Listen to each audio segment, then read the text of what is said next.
Hello students, hopefully आप सभी ठीक होंगे। स्टूडेंट्स, कल आपका पहला इंग्लिश का पेपर है। आज आप सभी बहुत नर्वस होंगे कि पता नहीं कल का पेपर कितना मुश्किल आएगा, क्या हम सभी क्वेश्चंस को अटेम्प्ट कर पाएंगे या नहीं। आज आपके माइंड में बहुत कुछ चल रहा होगा, लेकिन एक बात मैं आपको बता दूं कि जिस तरह पिछले एक महीने से आपने तैयारी की है, उसके मुकाबले में कल का पेपर बहुत आसान होगा। आप बिल्कुल बेफिक्र रहें। आज आप सभी टॉपिक्स को अच्छे से एक दो बार रिवाइज करें। कल जब आप एग्जामिनेशन हॉल में बैठेंगे, आपको ऑटोमेटिकली सभी आंसर्स याद आते जाएंगे। क्लियर? तो कल जब आपको क्वेश्चन पेपर दिया जाएगा, तो आप सबसे पहले 10 मिनट सभी क्वेश्चंस को अच्छे से रीड करें। उसके बाद जो क्वेश्चन आपको अच्छे से आता होगा, उसको आप सबसे पहले करें। जैसा कि आप जानते हैं कि इंग्लिश के पेपर में आपको 4 सेक्शंस पूछे जाएंगे। Section A, section B, section C और सेक्शन डी। जिस भी सेक्शन का क्वेश्चन आपको अच्छे से आता होगा, आप उसको सबसे पहले करें। जो क्वेश्चन नहीं आता होगा, उसको आप सबसे लास्ट में लिखेंगे। ठीक है? तो इसके अलावा आप बॉल पेन से ही लिखना, ठीक है? क्योंकि बॉल पेन से अच्छा रहता है, तो आप उसी से लिखना। बहुत सारे स्टूडेंट्स का क्वेश्चन था कि सर, स्टोरी में प्रॉब्लम है, स्टोरी को किस तरह लिखें। देखिए, मैंने आपको 7-8 स्टोरीज बताई हैं। आप उनको एक दो बार ज़रूर रीड करें। अगर उनमें से कोई स्टोरी पूछी गई, फिर तो कोई प्रॉब्लम नहीं। लेकिन अगर उनमें से कोई स्टोरी नहीं आई, तो भी आप कुछ ना कुछ स्टोरी वहां पर ज़रूर बनाना। आपको मार्क्स मिल जाएंगे, क्योंकि वो एक फिक्शनल स्टोरी है। जो भी आपको एग्जाम में पूछी जाएगी, वो एक फिक्शनल होगी। आप जो कुछ भी वहां पर स्टोरी बनाएंगे, आपको उसके मार्क्स मिलेंगे। क्लियर? तो लेटर का फॉर्मेट मैंने आपको बताया है, आपको किस तरह लिखना है।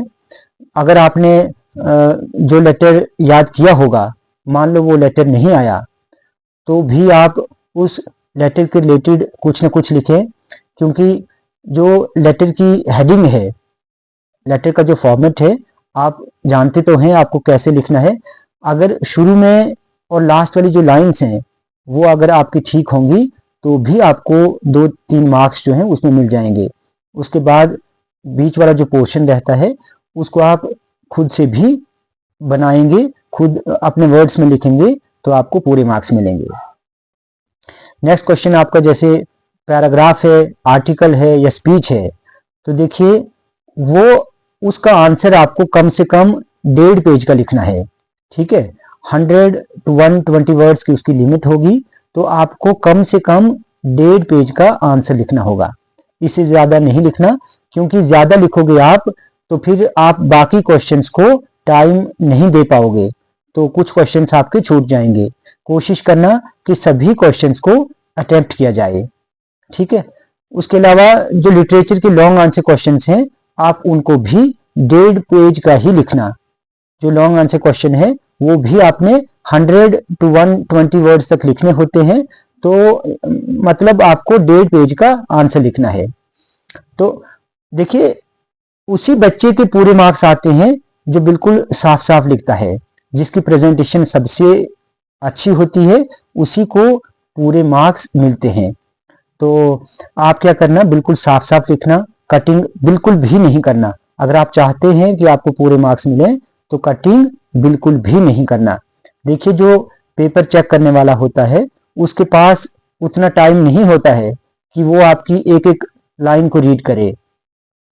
वो आपकी आंसर शीट देखकर ही आपको मार्क्स देता है कि इस बच्चे ने किस तरह लिखा होगा। ठीक है? अगर साफ साफ लिखा है, आपकी प्रेजेंटेशन अच्छी होगी, तो आपको उतने ही अच्छे मार्क्स मिलते हैं। क्लियर? तो आप किसी भी क्वेश्चन को नहीं छोड़ेंगे, मतलब आप सभी क्वेश्चंस को लिख कर आएंगे। जो क्वेश्चन आपको नहीं भी आता होगा, उसको भी आपने कुछ न कुछ उसमें उसको आप उसका आंसर लिखेंगे। क्लियर? अगर आप समरी जानते हैं, देखिए आपने जितनी भी समरीज हैं, चाहे वो पोइम्स की हैं या प्ले है या दूसरी शॉर्ट स्टोरी जो कुछ भी है, तो आप अगर समरी जानते हैं, आप स्टोरी जानते हैं, तो आप क्वेश्चन का आंसर जो है वो आसानी से लिख सकते हैं। ठीक है, तो मैं सभी स्टूडेंट्स के लिए दुआ करूंगा कि आप सबका पेपर बहुत अच्छा जाए और सभी को कल के पेपर में 80 आउट ऑफ 80 मार्क्स मिले।